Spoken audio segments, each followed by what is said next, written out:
আজকে আমরা পড়ব west Bengal board of higher secondary এডুকেশনের বাংলা সাহিত্যচর্চা বইয়ের প্রথম কবিতা রূপনারায়ণের কুলে।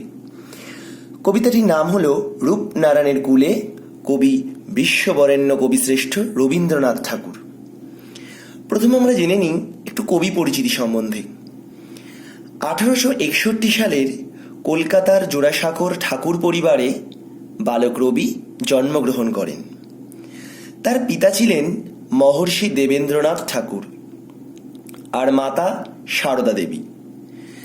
দেবেন্দ্রনাথ ঠাকুরের অর্থাৎ ঠাকুর পরিবারের 15 জন সন্তানের মধ্যে বালক রবীন্দ্রনাথ ছিলেন সবচেয়ে কৃতিপ্রবণ ছাত্র। ঠাকুর পরিবার কখনোই চায়নি সন্তানেরা জোর করে পড়াশোনা করুক, তাই সন্তানেরা সর্বদা পড়াশোনা করেছেন মুক্ত বাতাসে, মনের আনন্দে। বালক রবীন্দ্রনাথ কৈশোর থেকে যৌবনের পদার্পণের সাথেই একে একে রচনা করেছেন বিখ্যাত সব কাব্যগ্রন্থগুলি: সন্ধ্যা সঙ্গীত, মানসী, সোনার তরী, চিত্রা এবং গীতাঞ্জলি। অন্যদিকে এই গীতাঞ্জলির ইংরেজি অনুবাদ সং অফারিংসের জন্য 1913 সালে নোবেল শ্রেষ্ঠ সম্মান পুরস্কার পান কবিগুরু। কবি ধীরে ধীরে উপনীত হন এবার জীবন সায়ান্নে অর্থাৎ জীবনের শেষ পর্বে। এই উপনীত অধ্যায়েই কবি রচনা করে ফেলেন প্রান্তিক, আরোগ্য এবং শেষ লেখার মতো কাব্যগুলি। দীর্ঘ 80 বছর অতিক্রমের মধ্য দিয়ে 1941 সালে শ্রেষ্ঠ কবি পরলোক গমন করেন। এই হলো আমাদের রূপনারায়ণের কুলে কবিতাটির কবি পরিচিতি। এইবার আমরা জানব একটু উৎস ও নামকরণ প্রসঙ্গে। রূপনারায়ণের কুলে কবিতাটি কবির জীবন সায়ান্নে রচিত শেষ লেখা কাব্যগ্রন্থের অন্তর্গত। কবিতাটি কবির 11 সংখ্যক কবিতা। আসলে শেষ লেখা কাব্যগ্রন্থে মোট 15টি কবিতা আছে, তার মধ্যে এই 11তম কবিতা হল এই রূপনারায়ণের কুলে। তাই রূপনারায়ণের কুলে কবিতাটি হল 11 সংখ্যক কবিতা। এই রূপনারায়ণের কুলে কবিতাটি প্রথম প্রকাশিত হয় জয়শ্রী পত্রিকায় এবং কবিতাটির 11তম লাইন ছিল কঠিনিরে ভালোবাসিলাম। এই লাইনটি দিয়েই কিন্তু প্রথম পত্রিকায় বেরিয়েছিল বা প্রকাশিত হয়। তবে পরবর্তীকালে উচ্চ মাধ্যমিক শিক্ষা সংসদ কবিতাটির প্রথম লাইন অনুসারেই নামকরণ করেন। কবিতাটির প্রথম লাইন ছিল রূপনারায়ণের কুলে, তাই কবিতাটির প্রথম নাম হয়েছে রূপনারায়ণের কুলে। এই নামটি শুনেই তোমাদের প্রথমেই রূপনারায়ণ নদীটির কথা মনে আসে। আসলে এই রূপনারায়ণ নদীটি কিন্তু মেদিনীপুর জেলায়। তবে কবি কি এখানে সেই রূপনারায়ণ নদীর কথা বলেছেন? এই কবিতাটি কবি জীবন সায়ান্নে লিখেছিলেন। তখন কবি ছিলেন শান্তিনিকেতনের উদয়ন নিবাসে, অর্থাৎ শান্তিনিকেতন বীরভূম জেলায়। তাই কোনোভাবেই এটি সে মেদিনীপুরের কথা উল্লেখ করতে পারে না।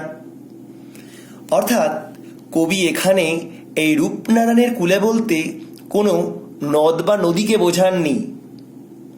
রূপ অর্থাৎ প্রকৃতি, নারায়ণের মানে বিশ্বের, এবং কুলে মানে তীরে, অর্থাৎ কবি বুঝিয়েছেন বিশ্ব প্রকৃতির তীরে। এই কথাটি কবি আলোকপাত করেছেন। কবি এখানে বলেছেন জীবনরূপী নদের একটা প্রবহমানতা, যার তীরে অর্থাৎ কুলে কবি আজ উপস্থিত। অর্থাৎ কবি জীবন প্রবাহের একটা অন্তিম লগ্নে কবি আজ উপনীত। এবার আমরা কবিতাটির ভাব প্রসঙ্গে চলে আসব। রূপনারায়ণের কুলে জেগে উঠিলাম, রূপনারায়ণের কুলে, অর্থাৎ রূপময় পৃথিবীর চলমান প্রবাহের তীরে বসে কবি এই উপলব্ধিতে পৌঁছান। জেগে উঠিলাম, অর্থাৎ কবি কোথায় জেগে উঠলেন? রূপনারায়ণের কুলে জেগে উঠলেন। আচ্ছা, এই জেগে ওঠা কিন্তু সকালের ঘুম থেকে জেগে ওঠা নয়। এই জেগে ওঠা হলো অজ্ঞতা ও অন্ধকারের নিদ্রা থেকে নতুন বিশ্বাস, প্রত্যয় ও চেতনার জাগরণ এবং জীবনের অভিজ্ঞতা সঞ্চয়ের মধ্য দিয়ে কিন্তু কবির এই আত্মোন্মোচন অর্থাৎ আত্ম উপলব্ধি, অর্থাৎ এই আত্ম উপলব্ধিকেই কবি এখানে বলেছেন জেগে উঠিলাম। তারপরে জানিলাম এই জগৎ স্বপ্ন নয়। আচ্ছা, তবে কি কবি এতদিন জগৎকে স্বপ্ন বলে ভাবত? আসলে তাই। কবির ছিল এতদিন অসম্ভব অপরিমিত রোমান্টিক চেতনা, আর কবি অতিরিক্ত ভাব প্রবণতায় স্বপ্নের মোহে আবদ্ধ থাকতে ভালোবাসত। তবে কবি জীবনের পর্বে যত এগিয়েছেন তার অভিজ্ঞতা সঞ্চয় হয়েছে, যেমন আমাদেরও হয়, কবিরও হয়েছে অভিজ্ঞতা সঞ্চয়, এবং ধীরে ধীরে কবি কঠোর রূঢ় বাস্তবের সামনে এসেছিলেন। কবি কৈশোরে যে ভাবনাটি ভাবতেন, কবি আর জীবন সায়ান্নে তার কাছে সব স্বপ্নই কিন্তু আজ বাস্তবে রূপান্তরিত। অর্থাৎ কবির এই স্বপ্নের ভাবাবেগ বা যৌবন বা কৈশোরের এই ভাবাবেগগুলি আজ জীবন সায়ান্নে এসে কিন্তু মুহূর্তেই ভেঙে গেল এবং কবি বুঝলেন এই জগৎ স্বপ্ন নয়। অর্থাৎ কবি যে জগৎকে এতদিন স্বপ্ন বলে ভাবত, কবি জীবনের কঠিন বেলাভূমিতে এসে পৌঁছে বুঝলেন এই জগৎ আদতে স্বপ্ন নয়। রক্তের অক্ষরে দেখিলাম আপনার রূপ। রক্তের অক্ষরে, এই দুটি শব্দের মধ্য দিয়ে কবি একটা ব্যঞ্জনা বুঝিয়েছেন।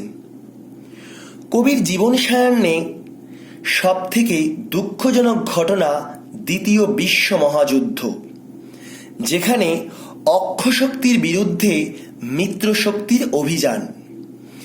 এইভাবেই কবি যুদ্ধ ও সংঘাতের ইতিহাস প্রত্যক্ষ করে নিজের রূপকে চিনেছেন। তাই কবি বলেছেন রক্তের অক্ষরে দেখিলাম, মানে কবি এই জীবনের যুদ্ধ সংঘাতের ইতিহাসগুলিকে প্রত্যক্ষ করেই কিন্তু নিজের রূপকে কিন্তু বুঝতে পেরেছিলেন, আপন রূপকে চয়ন করেছেন। আচ্ছা, পরবর্তী তিনটি লাইন একসাথে।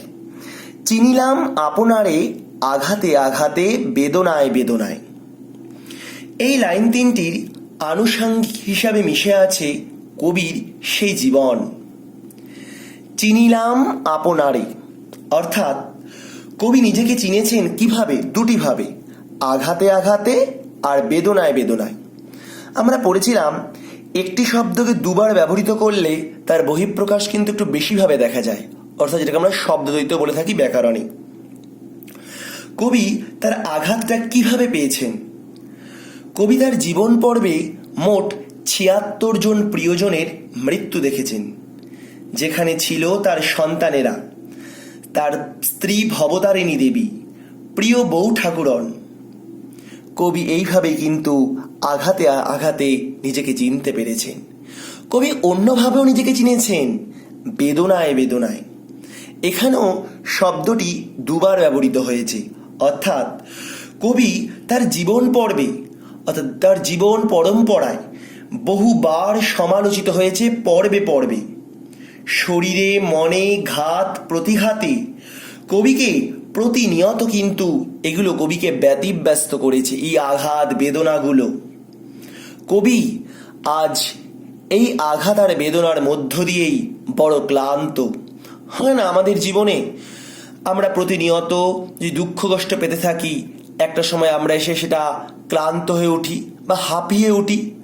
ঠিক সেরকমই কিন্তু কবি সারাটা জীবন আঘাত আর বেদনার মধ্য দিয়ে নিজের জীবনকে অতিবাহিত করতে করতে কবি আজ শেষ যাত্রায় চলেছেন, অর্থাৎ কবি আজ মৃত্যুমুখী।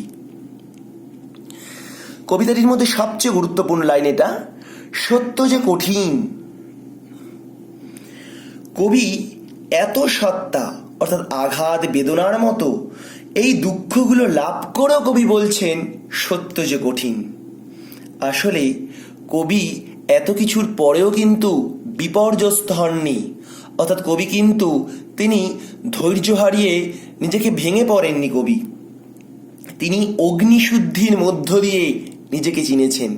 এই অগ্নিশুদ্ধি মানে অর্থাৎ কবি নিজের জীবনকে কঠিন দাবদাহের মধ্যে পুড়িয়ে নিজের জীবনের নব আত্মোপলব্ধি ঘটিয়েছেন এবং এইভাবেই কিন্তু তিনি নিজের আত্মাকে চিনেছেন এবং সত্যের নিকটবর্তী হয়েছেন। কবি কোনোভাবেই কিন্তু সত্যকে ছেড়ে যাননি। সত্য কঠিন, তাই সত্য কিন্তু তিনি কখনো ছাড়েননি। কঠিনেরে ভালোবাসিলাম, সেই 11 নম্বর লাইনটি, কঠিনেরে ভালোবাসিলাম সে কখনো করে না বঞ্চনা। কবি তবুও কিন্তু সত্যকেই আঁকড়ে ধরেছেন, কারণ সত্য কঠিন, নিষ্ঠুর, তবু পরিবর্তনশীল নয়। অর্থাৎ কবি জীবন থেকে মৃত্যু পর্যন্ত এই সত্যের কিন্তু কোনোদিন পরিবর্তন ঘটে না। তাই কবি এই সত্যকেই কিন্তু আঁকড়ে ধরেছেন। সে কখনো প্রবঞ্চনা করে না, অর্থাৎ সে কখনো বঞ্চনা করে না। তার সত্যের কখনো মুখোশ নেই। আসলে আমাদের যে হাসি, আমরা সবসময় হাসি, এই হাসিটাই কিন্তু আমাদের জীবনে মিথ্যা। তাই আমরা হাসিকে ভালোবাসি। আর আমাদের জীবনে আমরা যদি কেঁদে ফেলি, দুঃখ, এই দুঃখটাই সত্য। অর্থাৎ আমাদের জীবনে দুঃখটাই কঠিন, আর এই কঠিনকে কিন্তু আমরা কেউ মেনে নিতে পারি না। যেটা কবি কিন্তু দুঃখের মতো কঠিন সত্যকেই কিন্তু মেনে নিয়েছেন। কবি আজ জীবন সায়ান্নে উপনীত, তবু কবি কিন্তু সত্যকেই বারংবার ভালোবেসে গেছেন এবং মনের অন্তরে আসন গ্রহণ দিয়েছেন। আমৃত্যুর দুঃখের তপস্যায় জীবন। আমৃত্যু মানে জীবন থেকে মৃত্যু পর্যন্ত, এটার মধ্য দিয়ে আমরা বলি কিন্তু আমৃত্যু। এই জন্ম থেকে মৃত্যু পর্যন্ত দুঃখের সাধনায় কিন্তু এই মানব জীবন। কবির সময়ের সাথে সাথে তার চিন্তা চেতনার পালা বদল হয়েছে, যেমন আমাদেরও হয়। আমরা আজ যেটা ভাবি, আজ থেকে 5 বছর পর তার পরিবর্তন হয়ে যায়। কবিরও তাই, সময়ের সাথে কবিরও চিন্তার চেতনার পালা বদল ঘটেছে এবং তিনি তবু এটা বুঝেছেন জীবনে দুঃখটা সত্য, এটা কখনো আমাদের জীবনকে ছেড়ে যাবে না। হয়তো সব ছেড়ে যেতে পারে, কিন্তু দুঃখটা আমাদের জীবন থেকে কখনো ছেড়ে যাবে না, কারণ দুঃখটাই কিন্তু এই জীবনের কঠিন সত্য। আমরা ছোটবেলাতেও দুঃখ পেতাম, আজও দুঃখ পাই। অর্থাৎ দুঃখ কিন্তু আমাদের জীবন থেকে কখনোই ছেড়ে যাবে না। তাই কবি বলছেন আমৃত্যু, অর্থাৎ জন্ম থেকে মৃত্যুর আগে পর্যন্তই কিন্তু দুঃখকে বরণ করে গ্রহণ করাটাই শ্রেয়।